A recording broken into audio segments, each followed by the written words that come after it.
presentation is brought to you by the Jobs Club team at Northside Partnership and will be focused specifically on goal setting. The learning objectives from today's presentation will be focused on what is goal setting and what steps do you need to take to achieve your goal, defining, committing and managing your goal, designing a work plan to help you achieve your goal, and strategies designed to help you stick with your work plan to achieve your goal. So firstly, we need to understand what is goal setting. Goal setting is the process of identifying something that you want to accomplish and establishing measurable goals and timeframes. So now we're going to look at some simple steps to help you achieving your goal. First step, setting a goal. In this instance, the goal is to obtain, say for example, a job that you really want. So remember, the more realistic the job goal is, the greater chance you have of reaching it. Then we want to make a plan. So when you know what your end goal is, the next step is to formulate a plan that's going to help you achieve this goal. Now we want to get to work. So it's time to put your plan into practice. And I suppose this is when the hard slog really begins. So it's really important to remain optimistic and most importantly stay motivated at this stage. So it's critical that you stick to it. And finally, if you're successful at all these stages, there's nothing preventing you from reaching your goal. So considering your goal. When considering your goal, the first thing you should always ask yourself is not what do I want to achieve, but rather how much effort am I willing to put in to achieve it. So the real challenge is not determining if you want the result, but more so if you're willing to accept the sacrifice required to achieve it. I suppose it's easy for many of us to sit around and think what we could or would like to do. It's an entirely different thing to accept the trade-offs that come with it. An example of this being many of us would like to, I suppose, win an Olympic medal, but very few of us are willing to train like an Olympian to achieve it. Committing to your goal. I suppose deciding and committing to your goal is a bit like a rowing boat. The boat has a rudder to determine where you want to be, and the oars will determine how fast you get there. So imagine the rudder as your goal and the oars as the plan to get you there. While the rudder determines your direction, it is the oars that will ultimately determine your progress. So if you move the rudder or change your goal, this will lead to you potentially going in circles and require you to do a lot more rowing with the oars. So it's important to have a very specific goal from the outset. Take Sam here for example. His goal is to row across the lake to the other side. If Sam keeps moving the rudder, it will take a lot more time and effort for him to reach his destination. This metaphor of the rudders and oars helps clarify the difference between plans and goals. Is an important distinction that shows up in everyday life. For example, if your goal is to win a football championship, your plan is what you do on the training ground each day. If your goal is to write a book, your plan will be your writing schedule that you follow each day. So I suppose the most important thing is to remember that it's the goals that set the direction, but it's the plan that gets you there. Managing your goals. Psychologists often refer to the phrase goal competition. What they mean by this is the greatest barrier preventing you from achieving your goal is often other goals, as they all compete for your time and attention. So whenever you chase a new goal, it's a good idea to pull focus and energy from your other pursuits and focus primarily on one goal at a time. Essentially, press and pause on less important goals. Very often we hear the phrase, you need to think bigger, or we tell ourselves, there's not enough hours in the day. These two things tend to cloud our judgment. It's not that you need a bigger goal or more time, you simply need better focus. Choose one thing to focus on and eliminate or pause everything else. Seth Godin, a very well-known American author and dot-com millionaire, once said, you don't need more time, you just need to decide. And this is very much relevant to goal setting. If you think of it a bit like a rose bush needs to be pruned to bring out the best in their appearance and performance. In other words, if you want a bush to thrive, you need to cut away some of the good buds so the great ones can fully blossom. So now that we've set our goal, it's time to make our plan. One of the most common goal setting plans is the SMART technique. SMART is an acronym that stands for specific, measurable, achievable, realistic, and timely. The objectives of the SMART goal technique is to incorporate all these criteria to help you focus your efforts and increase your chances of achieving your goal. In the next few slides, we will look at outlining the concept of each of the criteria in the SMART goal technique.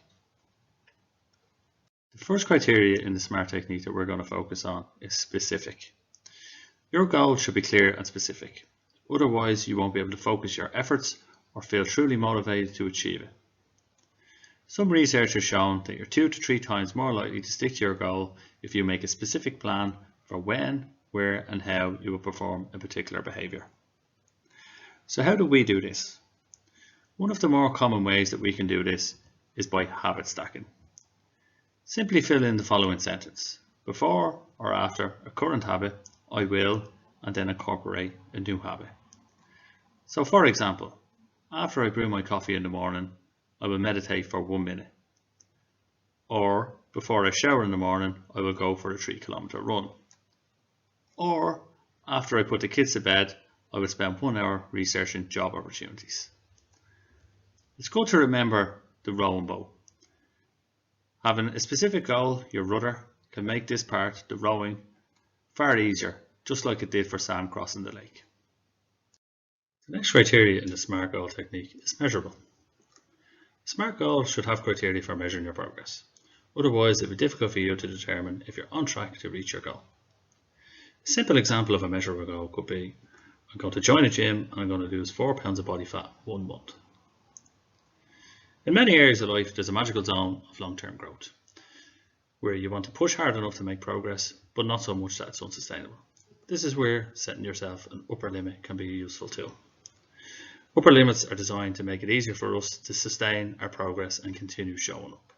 For example, instead of saying, I want to join a gym and lose 4 pounds of body fat in 1 month, you could say, I want to join a gym and lose at least 4 pounds of body fat in 1 month, but not more than 6. The single most important thing in achieving your goal is showing up. This is particularly relevant at the beginning. If you don't build that momentum of showing up each day, then you'll find it difficult to improve going forward. The next criteria is achievable. Your SMART goal needs to be achievable and attainable to be successful. In other words, you should stretch your abilities but still remain possible. A good idea is to ask yourself the following questions. Can I accomplish my goal?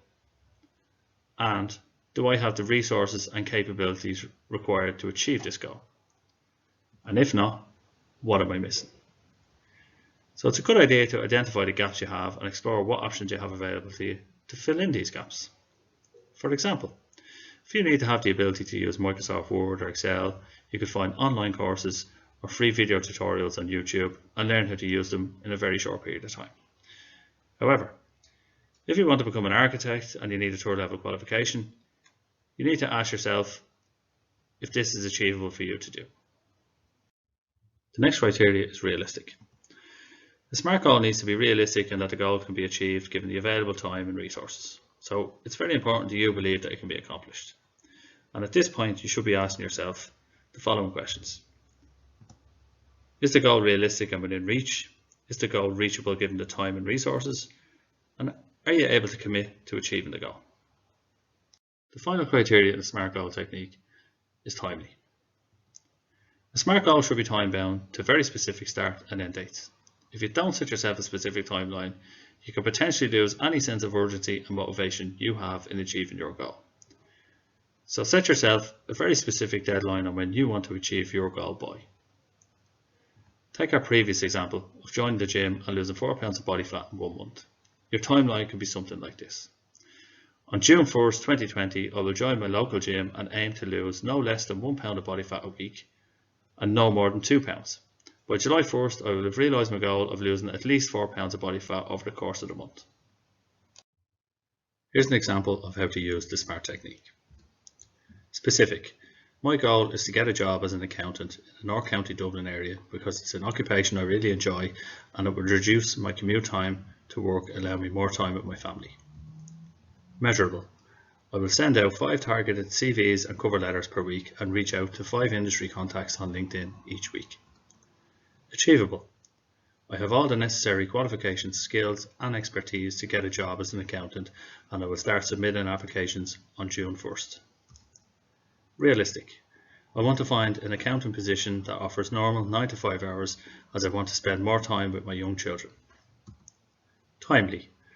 On June 1st, 2020, I will start making 5 applications per week and reach out to 5 contacts on LinkedIn per week, and by the 1st of September 2020 I will have made 60 applications and reached out to 60 contacts and realised my goal of securing a position as an accountant in North County Dublin. Now that we've set our goal and we have our plans in place, it's just a case of showing up and getting to work. This leads us into the final part of the steps to achieving your goal: sticking to it. For many people this is the most challenging part, as life around us doesn't suddenly stop because we have a goal to achieve. However, there's ways to help you break some habits and overcome opportunities to be distracted. In many instances, we often make decisions based on the environment we're in. An example of this: if you sleep with your phone beside your bed, you're much more likely to check your social media or emails as soon as you wake up. Or another one being, if you walk into your sitting room and your couch is facing your TV, you're much more likely to sit and watch your TV. These are what are known as default decisions. However, not all default decisions can be bad. Take for example, if you walk around with a bottle of water all day, you're much more likely to drink water throughout the day. Whether or not you achieve your goal in the long term has a lot to do with what types of influences that surround you, and therefore it can be very hard to stick with positive habits in a negative environment. Strategies to design better default decisions. Here we will look at some tried and tested strategies you can use to support you in your efforts to improve your own working environment. Firstly, we have simplicity. It can be hard for us to focus when we're surrounded by so much temptation. Imagine your kitchen is filled with junk food. It's going to be much harder to eat healthy. Or if you have 10 tabs open in your browser, it will be much more difficult for you to focus on reading one particular blog. So keep your options of temptation simple, and when in doubt, eliminate these options if they're going to make it more difficult for you to focus. Next, we have visual cues. Supermarkets have long since been using the visual cue method. Take for example how they have sweets and kids treats at their eye level at the cash counter to catch their attention. You could use similar cues and visual nudges to steer your actions in the right direction, such as leaving a note on the fridge at your eye level, or simply setting notifications on your phone to remind you. Next, we have opt-out versus opt-in. A very well publicised study by the European Commission showed that organ donations in multiple European countries skyrocketed when the citizens were given the option to opt out of donating rather than opt into donating. You can do something similar in your life by opting your future self into better habits ahead of time. For example, you could schedule a yoga session for next week while you are feeling motivated today. When your workout rolls around, you have to justify opting out rather than motivating yourself to opt in. So what did we learn from today's presentation? Firstly, we learned that goal setting is a complex process that can be made easy by establishing a specific goal with real measurable actions set within a specific time frame. We also learned that if you commit fully to achieving your goal, the process of arriving at your goal can be far easier. Then we looked at how to formulate a goal setting plan using the SMART technique. We also focused on why it is important to be specific with your goal, how to use measurable actions that are achievable and realistic, and why it is critical to set a specific deadline to achieve your goal. And finally, we looked at some strategies that we can all implement to make the journey a lot more smoother for ourselves.